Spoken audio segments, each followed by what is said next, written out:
Kerajaan Kutai Martapura adalah kerajaan bercorak Hindu di Nusantara yang memiliki bukti sejarah tertua berupa prasasti Yupa dan berdiri sekitar abad ke-1 sampai 4.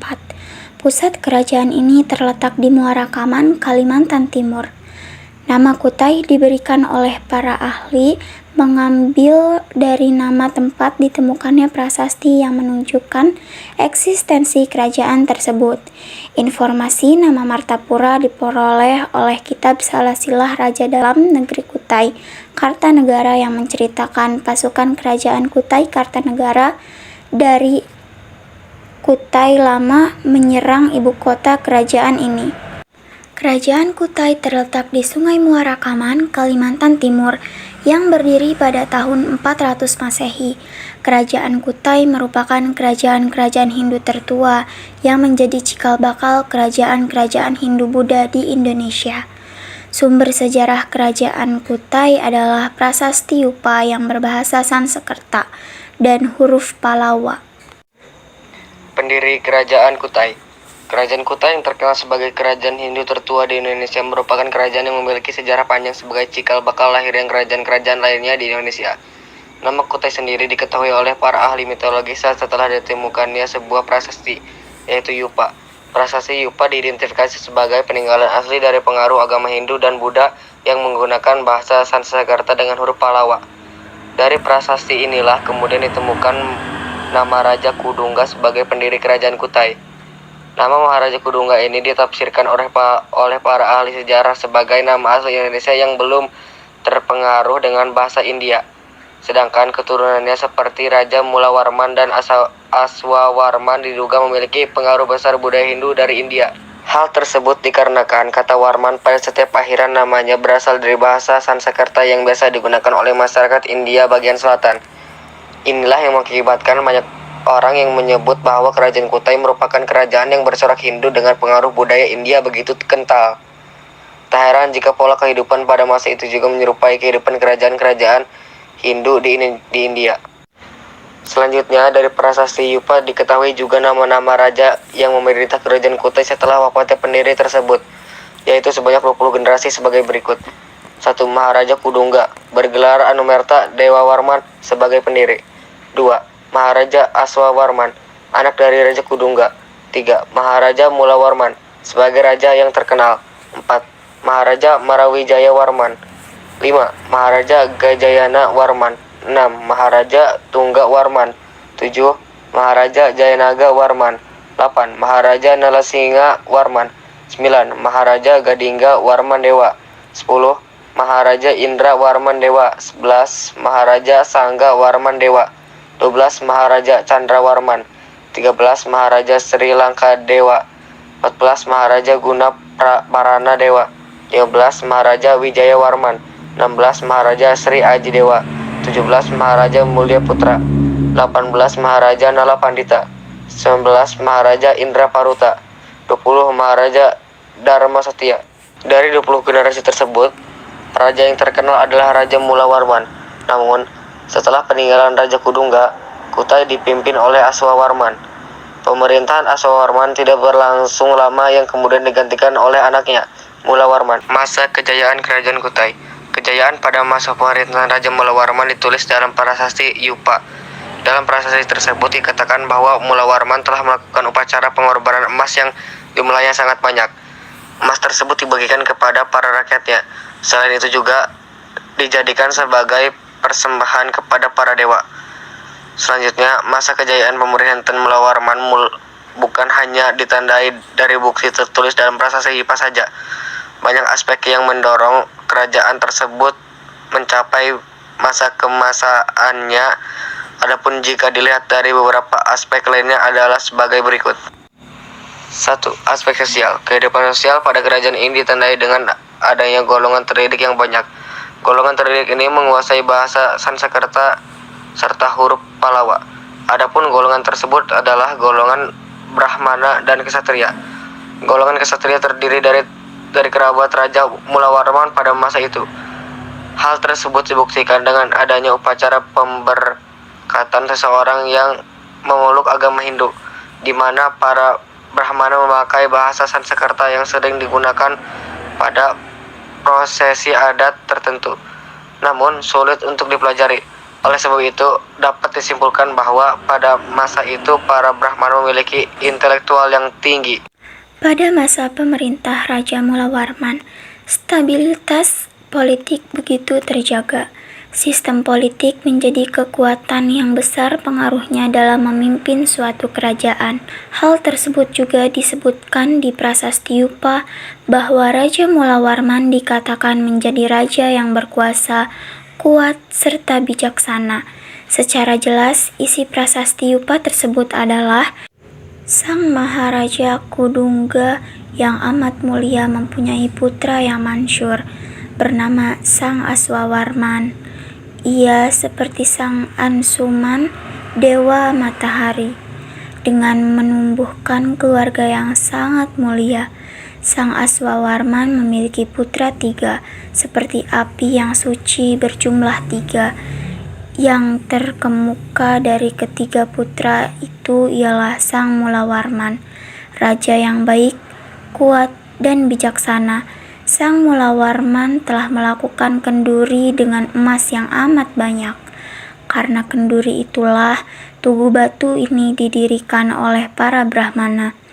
Dari sinilah kita dapat mengetahui kekuatan politik dari Raja Mulawarman. Begitu kuatnya hingga rakyat dan para golongan Brahmana pun mendirikan tugu sebagai bukti bahwa dirinya sangat berkuasa pada masa itu. Letak kerajaan yang berada dekat dengan Sungai Mahakam membuat rakyatnya begitu mudah bercocok tanam. Hal tersebut menjadi mata pencaharian utama, sedangkan lainnya lebih banyak beternak sapi dan berdagang. Hal ini dibuktikan dengan adanya peninggalan tertulis yang mengatakan bahwa Raja Mulawarman pernah memberikan 20.000 ekor sapi kepada para Brahmana. Selain itu, kerajaan Kutai juga menerapkan sistem penarikan hadiah yang harus diberikan kepada raja bagi pedagang luar yang ingin berdagang di daerah Kutai. Pemberian hadiah biasanya berupa barang yang mahal atau upeti yang dianggap sebagai pajak.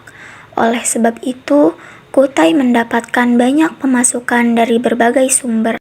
Kehidupan masyarakat Kutai begitu kental dengan keyakinannya pada leluhur, terbukti dengan adanya prasasti Yupa yang terbentuk seperti Tugu Batu.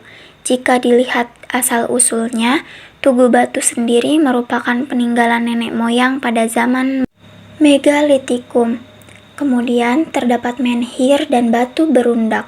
Selain itu, dalam prasasti Yupa menyebutkan tempat pemujaan yang suci bernama Waprakeswara atau biasa disebut tempat pemujaan Dewa Siwa.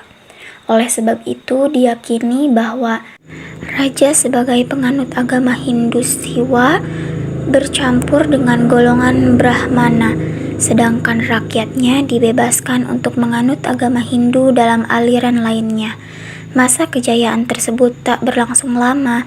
Setelah Raja Mulawarman wafat, Kutai banyak mengalami pergantian pemimpin, hingga akhirnya kerajaan ini runtuh pada masa kepemimpinan Raja Dharmasetia. Telah dikabarkan bahwa Raja Dharmasetia tewas dibunuh oleh penguasa kerajaan Kutai Kartanegara, yaitu Pangeran Anumpanji Mandapa pada abad ke-13 Masehi. Peninggalan Kerajaan Kutai. Peninggalan Kerajaan Kutai yang penting dan tersahar adalah 7 buah prasasti Yupa yang bertuliskan dengan huruf Pallawa. Dalam bahasa Sanskerta, prasasti ini banyak memberikan cerita tentang sejarah dari keluarga Kerajaan Kutai. Yupa sendiri merupakan tugu batu dengan tinggi sekitar 1 meter yang tertanam di atas tanah, mirip seperti tiang yang berukuran besar. Pada bagian bawah permukaan, terukir tulisan prasasti Kutai sebagai kerajaan tertua di Indonesia. Hal ini dipercaya bahwa maksud orang terdahulu menulis kalimat tersebut adalah untuk memperkenalkan kerajaannya. Selain itu, Yupa sendiri memiliki fungsi sebagai prasasti. tiang pengikat hewan, serta lambang kebesaran raja. Adapun isi dari 7 yupa yang telah diterjemahkan oleh para ahli adalah sebagai berikut. 1. Berisi tentang silsilah raja yang pernah memerintah dan memiliki kekuasaan di Kutai. 2. Letak strategis kerajaan Kutai yang berada pada hilir sungai Mahakam, yaitu Muara Kaman. 3. Tersebarnya agama Hindu pada pemerintahan Raja Aswawarman. 4. Aswawarman dikatakan sebagai pendiri kerajaan dengan gelarnya Wangsekerta.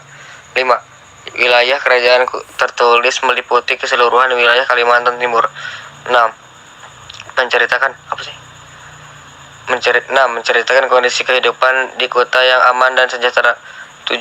Menceritakan kebaikan serta kekuasaan Raja Mulawarman yang telah memberikan sumbangan berupa 20.000 ekor sapi kepada para Brahmana. Berdirinya kerajaan Kutai Kartanegara. Setelah berakhirnya masa pemerintahan kerajaan Kutai Martadipura Mulawarman, berdirilah kerajaan Kutai Kartanegara. Kerajaan ini berdiri di Tanjung Kue, Kalimantan Timur. Namun, saat ini letak kerajaan tersebut diketahui hanya tersisa semak belukar dan makam kuno yang dipercaya sebagai makam keramat. Kerajaan Kutai Kartanegara disebut juga dalam hikayat Raja-Raja Pasir dan Kitab Pararaton. Selain itu, cerita masyarakat tentang kerajaan ini dituangkan dalam buku Salasilah Kutai, yaitu sebuah buku atau kitab dengan bahasa Arab Melayu untuk mengisahkan kehidupan raja-raja pada masa itu. Kisah kerajaan Kutai dimulai dari seorang kepala suku Jahitan Layar yang memiliki masalah karena belum dikaruniai keturunan setelah lama berumah tangga. Kemudian ia mendapat bola emas secara ajaib yang di dalamnya terdapat anak laki-laki. Lantas anak itu diberi nama Aji Batar Agung Dewa Sakti. Pada waktu yang bersamaan, kepala suku Hulu Dusun juga menemukan seorang anak perempuan yang berada di atas buih sungai Mahakam. Anak perempuan ini kemudian diberi nama Putri Karang Melenu atau Putri Junjung Buih. Kedua anak tersebut yaitu Aji Batar dan Putri Melenu setelah dewasa menikah dan melahirkan seorang keturunan. Keturunannya ini adalah seseorang anak laki-laki yang dikenal dengan nama Aji Paduka Nira. Setelah anaknya lahir, Aji Batara akhirnya memutuskan untuk melakukan perjalanan jauh ke tanah Jawa, yaitu Kerajaan Majapahit. Sayangnya, karena ditinggal terlalu lama, Putri Meluno tak tahan hidup sendiri, sehingga meluburkan dirinya ke sungai Mahakam. Setelah kepulangannya, Aji Batara bersedih hati mengetahui istrinya setelah tiada. Akhirnya ia melakukan hal sama dengan menceburkan dirinya ke sungai Mahakam seperti istrinya. Setelah keduanya orang tua tiada, Aji Padukanira menjadi raja yang sah kedua untuk memimpin kerajaan Kutai Kartanegara. Aji Padukanira pun akhirnya menikahi seorang putri yang bernama Putri Padukasuri. Dari perkawinannya inilah lahirlah keturunan yang berjumlah 7 orang anak, yaitu diantaranya 5 orang anak laki-laki dan 2 orang anak perempuan. Diketahui bahwa istrinya tersebut merupakan keturunan kerajaan Kutai Martadipura Mulawarman. Ia merupakan anak dari Raja Gunaparan Tungga, keturunan dari generasi ke-20. Setelah menikah, namanya dikenal dengan Putri Paduka Suri, sedangkan nama aslinya adalah Indra Perwati Dewi. Salah satu tujuan dari pernikahan ini adalah untuk memperkuat kekuatan politik kerajaan. Namun, banyak yang menyimpulkan bahwa pernikahan ini hanya untuk menghindarkan perselisihan antara kerajaan. Setelah masa kepemimpinannya selesai, kerajaan Kutai Kartanegara dipimpin oleh Maharaja Sultan. Untuk memperluas ilmu serta kekuasaannya, Maharaja Sultan pergi ke Majapahit. Maharaja Sultan menikah dengan Aji Padukasari dan dikaruniai anak yang bernama Mandarsyah.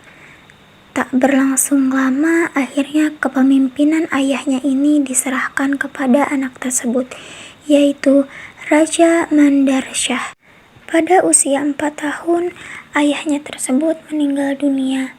Oleh karena itu, ia dinobatkan sebagai raja setelah beranjak dewasa sebagai pewaris tunggal yang sah.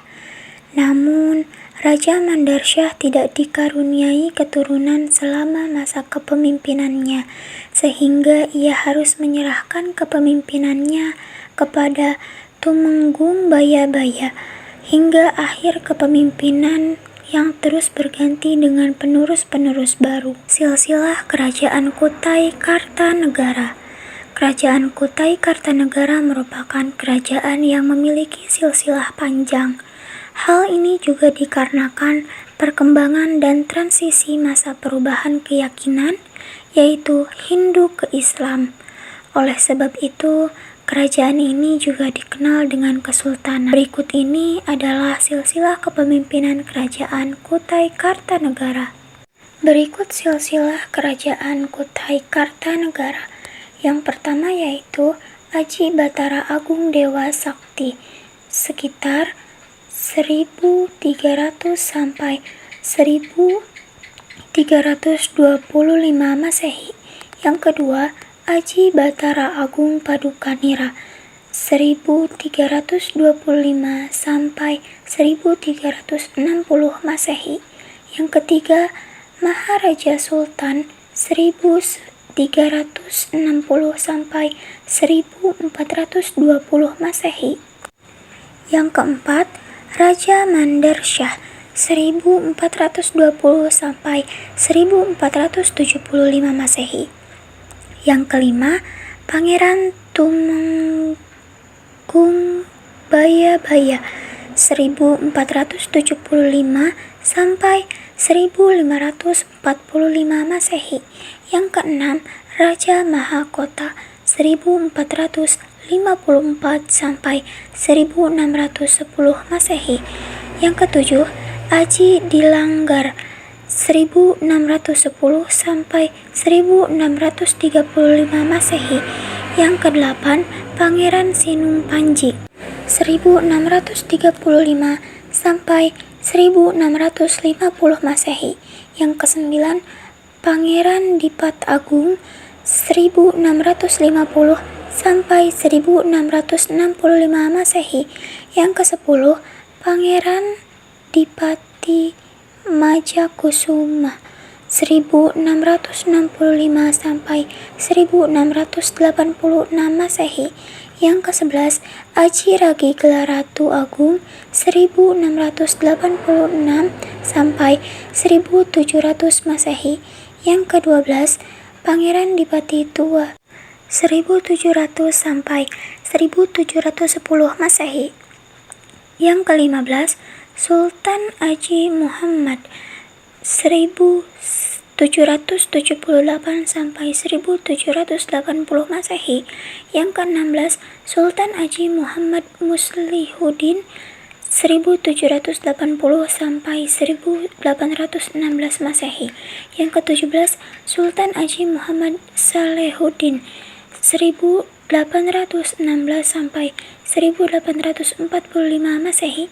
Yang ke-18, Dewan Perwalian 1845 sampai 1850 Masehi.